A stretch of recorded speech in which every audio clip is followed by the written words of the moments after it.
அன்புள்ள சகோதர சகோதரிகளே, உங்களுக்கு ஒரு நற்செய்தி. நாம் வரவிருக்கும் 2025ஆம் ஆண்டு ஜனவரி 1 365 நாட்களுக்கும் 365 தலைப்புகளின் கீழ் வேத வசனங்களை வாசித்து பகிர இருக்கிறோம். நீங்கள் இதை அனுதினமும் கேட்டு தியானித்து ஆசீர்வாதத்தை பெற்றுக்கொள்ளுமாறு கேட்டுக்கொள்கிறோம். அது மட்டுமல்ல, இதை சப்ஸ்கிரைப் செய்து உங்கள் நண்பர்களிடமும் பகிர்ந்து கொள்ளுமாறு அன்புடன் கேட்டுக்கொள்கிறோம். நன்றி.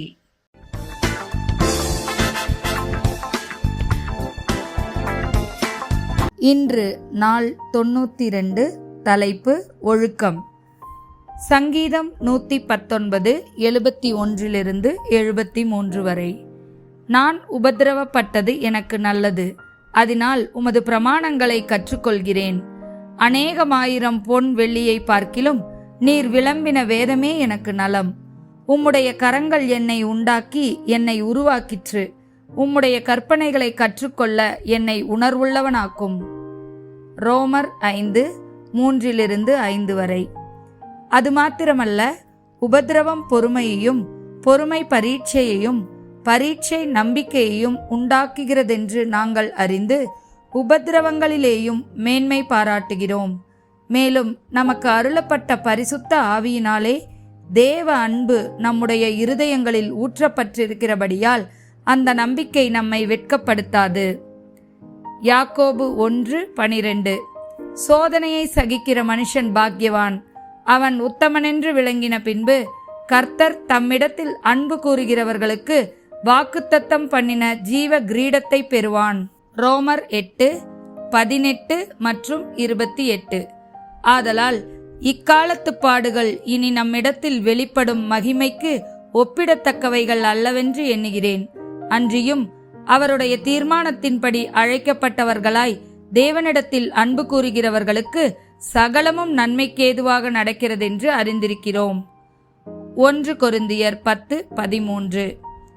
மனுஷருக்கு நேரிடுகிற சோதனையே அல்லாமல் வேறே சோதனை உனக்கு நேரிடவில்லை. தேவன் உண்மையுள்ளவராய் இருக்கிறார். உங்கள் திராணிக்கு மேலாக நீங்கள் சோதிக்கப்படுகிறதற்கு அவர் இடம் கொடாமல் சோதனையை தாங்கத்தக்கதாக சோதனையோடு கூட அதற்கு தப்பிக்கொள்ளும்படியான போக்கையும் உண்டாக்குவார். உபாகமம் 8:2-3 வரை. உன் தேவனாகிய கர்த்தர் உன்னை சிறுமைப்படுத்தும்படிக்கும் தம்முடைய கட்டளைகளை நீ கைகொள்வாயோ கைகொள்ள மாட்டாயோ என்று அவர் உன்னை சோதித்து உன் இருதயத்தில் உள்ளதை நீ அறியும்படிக்கும் உன்னை இந்த 40 வருஷமளவும் வனாந்தரத்திலே நடத்தி வந்த எல்லா வழியையும் நினைப்பாயாக. அவர் உன்னை சிறுமைப்படுத்தி உன்னை பசியினால் வருத்தி, மனுஷன் அப்பத்தினால் மாத்திரமல்ல கர்த்தருடைய வாயிலிருந்து புறப்படுகிற ஒவ்வொரு வார்த்தையினாலும் பிழைப்பான் என்பதை உனக்கு உணர்த்தும்படிக்கு நீயும் உன் பிதாக்களும் அறியாதிருந்த மன்னாவினால் உன்னை போஷித்தார். எபிரேயர் 12:5-11 வரை. அன்றியும் என் மகனே, கர்த்தருடைய சிட்சையை அற்பமாய் எண்ணாதே. அவரால் கடிந்து கொள்ளப்படும் போது சோர்ந்து போகாதே. கர்த்தர் எவனிடத்தில் அன்பு கூறுகிறாரோ அவனை அவர் சிட்சித்து தாம் சேர்த்து கொள்கிற எந்த மகனையும் தண்டிக்கிறார் என்று பிள்ளைகளுக்கு சொல்கிறது போல உங்களுக்கு சொல்லியிருக்கிற புத்திமதியை மறந்தீர்கள். நீங்கள் சிட்சையை சகிக்கிறவர்களாய் இருந்தால் தேவன் உங்களை புத்திரராக எண்ணி நடத்துகிறார். தகப்பன் சிட்சியாத புத்திரனுண்டோ? எல்லோருக்கும் கிடைக்கும் சிட்சை உங்களுக்கு கிடையாதிருந்தால் நீங்கள் புத்திரராய் அல்லாமல் வேசி பிள்ளைகளாய் இருப்பீர்களே.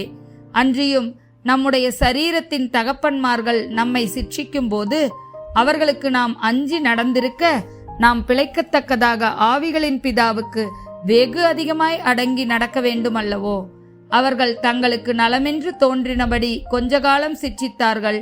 இவரோ தம்முடைய பரிசுத்தத்துக்கு நாம் பங்குள்ளவர்களாகும் பொருட்டு நம்முடைய பிரயோஜனத்துக்காகவே நம்மை சிட்சிக்கிறார். எந்த சிட்சையும் தற்காலத்தில் சந்தோஷமாய் காணாமல் துக்கமாய் காணும். ஆகிலும் பிற்காலத்தில் அதில் பழகினவர்களுக்கு அது நீதியான சமாதான பலனை தரும். வெளிப்படுத்துதல் 3:19-20. நான் நேசிக்கிறவர்கள் எவர்களோ அவர்களை கடிந்து கொண்டு சிட்சிக்கிறேன். ஆகையால் நீ ஜாக்கிரதையாய் இருந்து மனந்திரும்பு.